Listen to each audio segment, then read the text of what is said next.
വയനാട് വൈത്തിരിയിൽ ഓട്ടോറിക്ഷയിൽ ജീപ്പിടിച്ച് യുവാവ് മരിച്ച സംഭവം സ്വാഭാവിക അപകടമായിരുന്നു. അപകടത്തിന് തൊട്ടു മുൻപ് ഓട്ടോ ഡ്രൈവറെ അവിടേക്ക് വിളിച്ചു വരുത്തിയത് ആരാണ്? ജീപ്പ് ഓട്ടോയിലിടിച്ച് ചുണ്ടേരി സ്വദേശി അബ്ദുൾ നവാസ് മരിച്ച സംഭവത്തിൽ നാട്ടുകാർക്ക് തോന്നിയ സംശയം കൊലപാതക സാധ്യതയിലേക്കാണ് വിരൽ ചൂണ്ടിയത്. ജീപ്പ് ഓടിച്ചിരുന്ന സുബിൽ ഷാദിനെ പോലീസ് ചോദ്യം ചെയ്തതോടെ ആസൂത്രിതമായ കൊലപാതകത്തിൻ്റെ ചുരുളഴിഞ്ഞു. നവാസിനെ കൊലപ്പെടുത്താനുള്ള കാരണമാണ് ഏവരെയും ഞെട്ടിച്ചത്.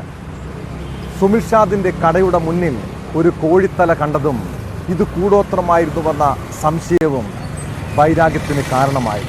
ഇതോടെ സഹോദരൻ അജിനുമായി ചേർന്ന് നവാസിനെ കൊലപ്പെടുത്താൻ തീരുമാനിക്കുകയായിരുന്നു.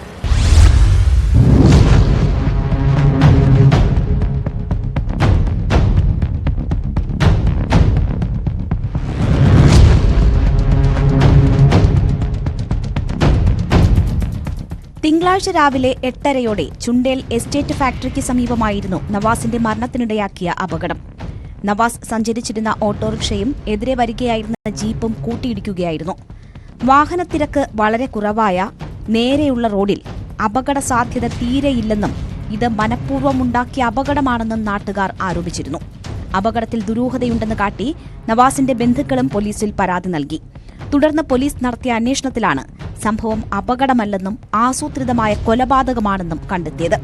മുഖ്യപ്രതിയായ സുമിൽ ഷാദ് സംഭവത്തിന് മുൻപ് ചുണ്ടേൽ എസ്റ്റേറ്റ് പള്ളിക്ക് സമീപം 1 മണിക്കൂറോളം ജീപ്പുമായി നവാസിനെ കാത്തുനിന്നതായി CCTV ദൃശ്യങ്ങളിൽ നിന്ന് വ്യക്തമായി. നവാസ് ഓട്ടോയിൽ വരുന്നതായുള്ള ഫോൺ കോൾ ലഭിച്ചതിന് പിന്നാലെയാണ് സുമിൽ ഷാദ് ജീപ്പുമായി മുന്നോട്ടു പോയത്.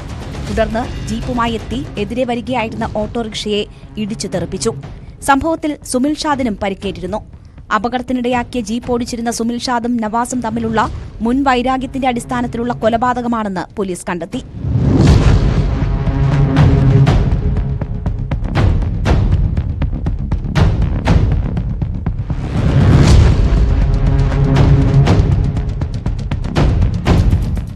ഫോൺ രേഖകളടക്കം പരിശോധിച്ചാണ് പോലീസ് തെളിവുകൾ കണ്ടെത്തിയത്. ചോദ്യം ചെയ്യലിനിടെ സുമിൽ ഷാദ് കുറ്റം സമ്മതിച്ചു. കൊലപ്പെടുത്താനുള്ള കാരണം വ്യക്തിവൈരാഗ്യവും മന്ത്രവാദവുമെന്നാണ് പ്രതിയുടെ മൊഴി. സുമൽ ഷാദിന്റെ ഹോട്ടലിന് മുന്നിൽ മന്ത്രവാദം ചെയ്ത സംഭവമാണ് വൈരാഗ്യത്തിന് കാരണം. നവംബർ 30 ഹോട്ടലിന് മുൻവശത്ത് വെച്ച് വാഴയിൽ വെച്ച നിലയിൽ കോഴിയുടെ തല, പട്ട്, ഭസ്മം, മഞ്ഞപ്പൊടി, വെറ്റില, പാക്ക് എന്നിവ ലഭിച്ചിരുന്നു. ഹോട്ടലിലെ CCTV ദൃശ്യങ്ങൾ പരിശോധിച്ചപ്പോൾ നവാസാണ് കോഴിയുടെ തല ഉൾപ്പെടെ കടയുടെ മുന്നിൽ കൊണ്ടുവച്ചതെന്ന് കണ്ടെത്തി. തുടർന്നാണ് സുമിൽ ഷാദ് സഹോദരൻ അജിന്റെ സഹായത്തോടെ നവാസിനെ കൊലപ്പെടുത്താൻ തീരുമാനിച്ചതെന്ന് പോലീസ് പറയുന്നു. നവാസിനെ ആസൂത്രിതമായി കൊലപ്പെടുത്തിയതാണെന്നും തെളിഞ്ഞു.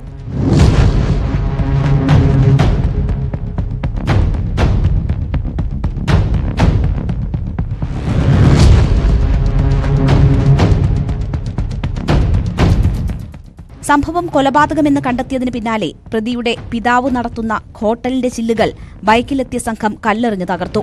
നവാസിന്റെ കൊലപാതകത്തിൽ സമഗ്രാന്വേഷണം വേണമെന്നാവശ്യപ്പെട്ട് നാട്ടുകാരുടെ നേതൃത്വത്തിൽ ഹോട്ടലിന് മുന്നിൽ വലിയ പ്രതിഷേധമാണ് അരങ്ങേറിയത്. ന്യൂസ് 18 വയനാട്.